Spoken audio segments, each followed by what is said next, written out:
Les amis, bonjour, on se retrouve pour une nouvelle vidéo, analyse, retour à froid sur cette rencontre de Liga de la 31e journée entre Leganés et le FC Barcelone. Je n'ai pas pu débriefer cette rencontre, je n'étais pas disponible malheureusement. En tout cas, j'en profite aujourd'hui pour faire un petit retour à froid par rapport à cette rencontre. Leganés FC Barcelone, un match compliqué, 0-1 avec beaucoup de faits de jeu. On va revenir dessus, des blessés. Voilà, c'est un match qui a laissé vraiment des traces dans les organismes des joueurs du FC Barcelone. On va revenir gentiment sur tout ça. Juste avant que cette vidéo ne commence, merci à tous ceux qui prendront 2 secondes pour vous abonner, pour liker, pour commenter cette vidéo, me donner vos avis dans les commentaires, c'est toujours très instructif. Merci à tous ceux qui le font. Et on est tout de suite parti pour commencer bien sûr avec la composition d'équipe, la fameuse. Elle est juste ici, avec un petit peu de rotation, mais franchement pas énormément. La seule rotation, c'était Eric Garcia et Ronald Araujo au milieu de terrain. Bon, alors les deux joueurs n'ont pas été forcément très bons. De la rotation, oui. Pourquoi? Parce que le calendrier est très dense. On enchaîne les matchs. Dortmund en milieu de semaine passée, Dortmund en milieu de semaine prochaine. Voilà, on est entre beaucoup de matchs. C'est compliqué pour les organismes. On a vu qu'il y avait des gens qui n'étaient pas tellement en forme, notamment Lamine Yamal, Pedri qui était un petit peu moins dedans physiquement. C'est tout à fait normal, on va revenir dessus. En attendant, la compo, c'est celle-ci avec Chesney dans les cages, Koundé, Araujo, Martinez et Balde à gauche, Pedri, Eric Garcia, Fermin Lopez au centre, Yamal, Lewandowski et Rafinha devant. C'était franchement un match très compliqué avec peu d'occasions où tu as été mis en difficulté par cette équipe de Leganés qui est venue proposer un bloc bas mais qui savait quand même se projeter. Ils ont quand même eu un bon nombre d'occasions. Je pense que quand on va regarder les statistiques qui sont juste ici, voilà, ils ont quand même des occasions. 6 tirs, bon, c'est pas non plus énorme, il n'y a pas beaucoup de XG, 0,72, mais nous non plus. À la différence des autres matchs où on a beaucoup de tirs, beaucoup de possessions, beaucoup de passes, beaucoup de tirs cadrés, et ben cette fois-ci ce n'était pas le cas. Que 3 tirs cadrés, que 12 tirs au total de la rencontre, que 500 passes. C'était un Barça qui était moins dedans, un Barça fatigué, un Barça pris à la gorge par une équipe de Leganés.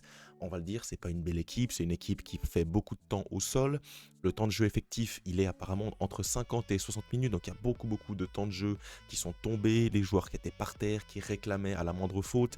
Voilà, c'était une équipe vraiment compliquée à jouer, mais c'est dans ce genre de match-là que tu remarques les champions aux équipes qui vont perdre le championnat tout simplement. C'est des points très importants que tu dois aller gagner à l'extérieur dans des terrains hostiles, compliqués.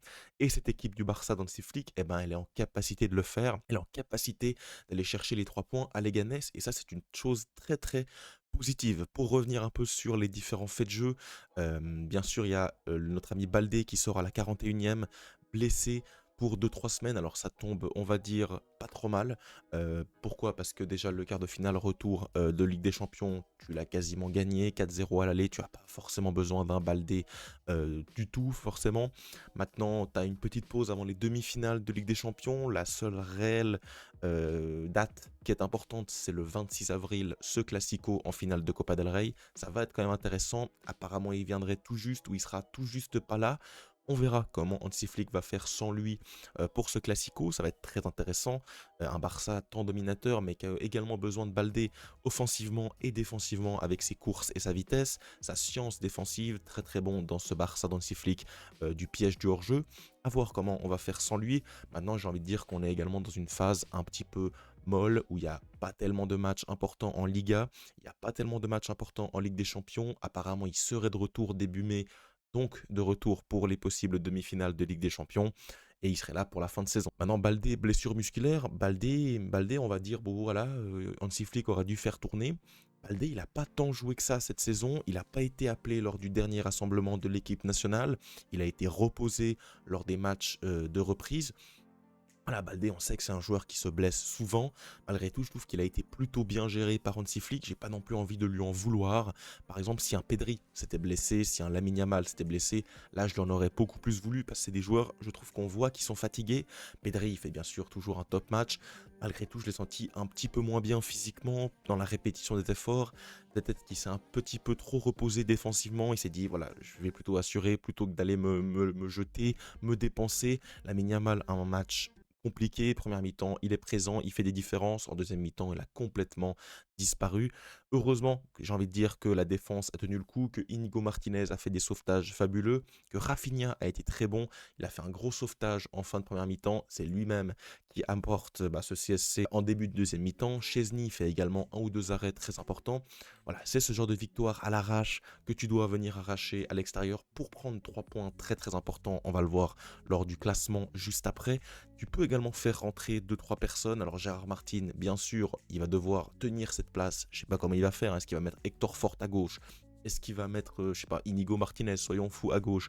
Ou Gérard Martin? Je pense que ce sera Gérard Martin. Il a fait encore une prestation moyenne. Je suis pas un grand fan de Gérard Martin. Néanmoins, il faut reconnaître quand il y a des améliorations, c'est un petit peu mieux qu'en début d'année 2024 où il avait été affreux. Cette saison, il est un peu mieux, il est un peu plus potable, on peut gagner des matchs avec lui, il fait du reste une très belle récupération. C'est cette dernière qui va nous apporter l'action du but. Mais derrière, il fait quand même deux trois occasions franchement compliquées. Offensivement, on sent qu'il lui manque cette patte-là, cette fibre technique qu'il a malheureusement pas comparé à un Baldé. Et même défensivement, je le sens des fois loin du porteur, peut-être un petit peu déconcentré et ça peut coûter très très cher pour une équipe qui joue très haut et qui donc a besoin de réellement voilà, d'être très très solide défensivement. Avec Gérard Martin, j'ai l'impression que ce serait moins le cas. Et donc je suis un petit peu inquiet forcément pour ces 2-3 semaines avec Gérard Martin en tant que titulaire. De Jong, lui, est rentré à la mi-temps, il a été très très important, il a apporté beaucoup plus de calme, il a permis à Pedri de monter sur le terrain. Eric Garcia, voilà, c'est pas un mauvais joueur, il a rendu de fiers services cette saison. Malgré tout, face à un bloc bas, face à une équipe qui te joue des coups, tu as besoin de la technique de Frenkie de Jong, de son tempo.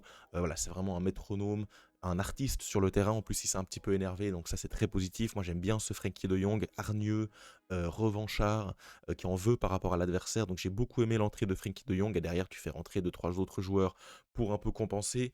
Franchement, un des enseignements de cette rencontre, c'est bien sûr Ronald Araujo que j'ai vraiment pas trouvé bon. Il est sorti à la mi-temps, franchement ça en dit beaucoup. Un joueur capitaine qui sort à la mi-temps. Araujo, on le sait, c'est des matchs avec, des matchs sans. Il fait une très bonne entrée contre Dortmund et il faut le dire. Et là, il fait une mauvaise mi-temps et il faut le dire également. Il est vraiment très en difficulté avec ballon. Voilà, il fait tâche par rapport au reste de l'équipe, hein, c'est dur. Moi, j'aime beaucoup Ronaldo Araujo, c'est un joueur que j'ai beaucoup aimé. C'est un joueur dont la mentalité est exemplaire. Malgré tout, voilà, il faut voir l'évidence. Avec le ballon, c'est un joueur mid, c'est un joueur qui n'est pas au niveau technique de cette équipe du FC Barcelone d'Hansi Flick par rapport à la défense. Alors, il a fait quelques progrès par rapport au tout début de saison. Il arrive quelquefois à s'aligner. Mais malgré tout, quand il reçoit le ballon sous pression, il a du mal à, voilà, à redescendre en température, à se concentrer, à faire des bonnes passes, à faire des belles relances. Il a beaucoup de mal, il n'est pas serein, ballon au pied. Franchement, moi, à chaque fois que Araujo touche le ballon, j'ai l'impression qu'il va se passer une dinguerie. Voilà, donc est-ce qu'il va se cantonner à ce rôle de remplaçant? Je pense que oui. Est-ce qu'il va être important pour la fin de saison? Je pense que oui, parce que dans des matchs très importants, très difficiles, peut-être une fin de match au Giuseppe Meazza contre l'Inter, une fin de match en finale de Ligue des Champions où il faut tenir un résultat, où tu as pris un carton rouge, tu fais rentrer Ronald Araujo, il est très très important défensivement dans la sécurité de la surface. Maintenant, dans les grands espaces, face à un bloc bas où tu dois créer, on le sait, c'est pas du tout ses forces. Et voilà, maintenant on le voit au grand jour lors de cette nouvelle animation d'Hansi Flick, c'est très très compliqué pour Araujo qui est sorti à la mi-temps. Sortir à la mi-temps, c'est quand même dur. Donc voilà, Araujo, j'ai pas du tout aimé son match. Malgré tout, je pense qu'il va quand même être important et il va quand même falloir se poser la question s'il va falloir le vendre ou pas. Hansi Flick a l'air de prolonger, donc cette physionomie de match où tu dois défendre haut, acculer ton adversaire, va normalement se poursuivre dans les prochaines saisons. Est-ce que Araujo n'est pas un petit peu limite par rapport à ça? C'est une bonne question. Pour parler un petit peu des éléments offensifs, Lamine Yamal, Lewandowski et Rafinha, c'est un match compliqué pour eux. La fatigue, je pense, se fait ressentir, notamment du côté de Lamine Yamal, qui a eu peu de spots. En première mi-temps, un petit peu, hein, il fait deux trois différences, deux trois dribbles, etc. Toujours très important, des centres en retrait. Malgré tout, ça s'est assez vite arrêté. Lors de la deuxième mi-temps, il a été beaucoup moins en vue. Alors, il fait pas un mauvais match, mais il fait encore 90 minutes. Moi, franchement, je suis fatigué. J'ai envie qu'on ait un autre ailier qu'on puisse faire rentrer. Ansu Fati, il peut pas rentrer lorsqu'il y a des matchs serrés, et ça, c'est un problème. Il va falloir le faire rentrer. Le seul remplaçant offensivement, c'est Ferran Torres que tu peux faire rentrer à la place de Lewandowski, parfois à gauche et encore, assez rarement. Voilà, Lewandowski fait un match plutôt moyen, il n'a pas eu grandes occasions, il a eu 2-3 têtes assez compliquées. J'ai pas envie de lui en vouloir sur cette rencontre, il fait notamment des bonnes déviations en début de match. Un match plutôt neutre de Lewandowski, on va se le dire. Rafinha, par contre, a été plutôt bon dans son impact, dans sa dépense d'énergie. On le sait que c'est le point fort de Rafinha. Il a fait un énorme retour défensif en fin de première mi-temps qui a été très très important. Et heureusement qu'il est là. Franchement, voilà, qu'est-ce qu'on ferait sans Rafinha? Très décisif face à Dortmund, un but, deux passes D. Et ce soir, bah, c'est lui qui est à l'origine de ce but. Pour un petit point classement, bah bien sûr c'est ce qui nous intéresse ce classement, on le voit, 7 points d'avance pour le FC Barcelone à l'heure où je tourne cette vidéo, le Real Madrid n'a pas encore joué, il joue cet après-midi à l'extérieur contre Alaves, ça peut être également un match bourbier, un petit peu dans le style de Leganés, franchement c'est deux équipes qui se ressemblent, deux équipes de fin de tableau, Alaves qui doit prendre ses distances par rapport à la zone rouge, on verra ce que le Real Madrid va faire cet après-midi, en tout cas 7 points d'avance, tu te rassures, tu gagnes des matchs, après un match nul quand même face au Betis, tu réenclenches une bonne dynamique et ça, c'est très très positif. Pour les choses moins positives, on l'a dit, blessure de Baldé, Araujo, Eric Garcia, ça n'a pas fonctionné, Fermin Lopez, ouais, il a été plutôt bon dans le match, il fait une action notamment magnifique qu'il n'arrive pas à conclure. Moi je trouve que niveau finition sur les deux derniers matchs, Dortmund il a une grosse occasion, il tire sur le poteau. Et là, Leganés, grosse occasion où il est seul face au gardien, il tire à côté. Attention à Fermin Lopez. Néanmoins, voilà, le Barça dans une très très bonne dynamique. Je ne vais pas arriver aujourd'hui et vous dire l'inverse. C'est des matchs qu'il faut gagner. C'est des matchs dans une Liga où tu as besoin. Des matchs comme ça qui ne sont pas flamboyants, où tu t'endors un peu devant ta télé. Néanmoins, tu as subi des occasions, tu as été solide, énorme inigo. Tu as été solide offensivement, tu as été solide au milieu de terrain. Voilà, c'est des matchs, je pense, un petit peu en gestion. Je me fais pas de soucis. Et on retrouve ce Barça dès mardi. Ça arrive très très rapidement et on se retrouve nous dès demain pour un petit pronostic de ces quarts de finale de Ligue des Champions. Donc pour ne rien louper, n'hésitez pas à vous abonner et à activer la petite cloche des notifications. On se retrouve très vite. C'était Esteban. Ciao et Visca Barça.